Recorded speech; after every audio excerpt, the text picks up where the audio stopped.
আজকে আমরা চলে এসেছি গ্রামের বাঙালি বিয়েবাড়ির মেনু নিয়ে। তো কী ছিল মেনুতে সেটা শেয়ার করি।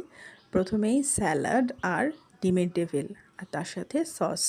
ডিমের ডেভিলটাকে সস দিয়ে খেতে না খেতেই পাতে পড়ে গেল একটা আস্ত গোটা রাধাবল্লভী। রাধাবল্লভীর সাথে ছিল ডাল মাখানি। রাধাবল্লভীটাকে আস্তে করে ছিঁড়ে নিয়ে একটু ডাল মাখানি দিয়ে খেতে যা সুন্দর লাগলো তোমাদের কি বলবো। তো এরপরের মেনুতে ছিল ফ্রায়েড রাইস। ফ্রায়েড রাইসের সাথে চিলি চিকেন আর ছিল দই কাতলা। দই কাতলা যারা চিকেন খাবে না তাদের জন্য।